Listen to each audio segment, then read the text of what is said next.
ইসরায়েলের গুরুত্বপূর্ণ বন্দরনগরী হাইফা সেখানে অবস্থিত একটি বড় তেল শোধনাগারকে লক্ষ্য করে হামলার খবর পাওয়া গেছে। যদিও এখনও ক্ষয়ক্ষতির নির্দিষ্ট তথ্য নিশ্চিত নয়, তবুও আন্তর্জাতিক গণমাধ্যমে প্রকাশিত ভিডিওতে ঘন ধোঁয়া উঠতে দেখা গেছে পুরো স্থাপনা জুড়ে। বিশ্লেষকদের মতে এটি হতে পারে সাম্প্রতিক সময়ের সবচেয়ে বড় কৌশলগত আঘাতগুলোর একটি। প্রতিবেদন বলছে, সংঘাত শুরুর পর থেকেই ধাপে ধাপে আঘাত হানা হচ্ছে ইসরায়েলের জ্বালানি অবকাঠামোতে, বিশেষ করে হাইফা এবং আশদোদ। এই দুটি অঞ্চল এখন টার্গেট জোনে পরিণত হয়েছে।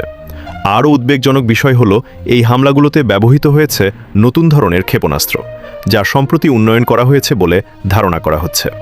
বিশ্লেষকদের মতে এখনও নিশ্চিত নয়, শুধু নির্দিষ্ট এলাকা নয়, পুরো ইসরায়েল জুড়েই ছড়িয়ে পড়ছে আতঙ্ক। রাজধানী তেল আবিব থেকে জেরুজালেম পর্যন্ত উত্তর ও দক্ষিণাঞ্চলে শোনা যাচ্ছে বিস্ফোরণের শব্দ এবং সতর্ক সাইরেন। সংঘাত এখন সীমান্ত ছাড়িয়ে পৌঁছে গেছে পুরো উপসাগরীয় অঞ্চলে। কুয়েতে একটি বড় তেল শোধনাগারে ভয়াবহ অগ্নিকাণ্ড।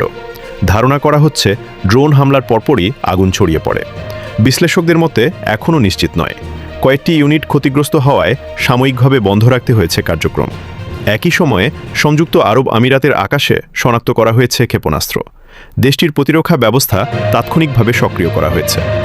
সৌদি আরবও দাবি করেছে তাদের আকাশে ড্রোন প্রতিহত করা হয়েছে। এছাড়া বাহরাইন এবং জর্ডানেও জোরদার করা হয়েছে নিরাপত্তা। অন্যদিকে পাল্টা আক্রমণ চালিয়ে যাচ্ছে ইসরায়েল। লক্ষ্যবস্তু ইরানের রাজধানী তেহরান। বিমান হামলার খবর পাওয়া গেছে দেশটির বিভিন্ন গুরুত্বপূর্ণ অঞ্চলে। পূর্ব, পশ্চিম এবং দক্ষিণাঞ্চলের একাধিক শহরে শোনা গেছে বিস্ফোরণের শব্দ। পরিস্থিতি আরও উত্তপ্ত হরমুজ প্রণালী অঞ্চলে।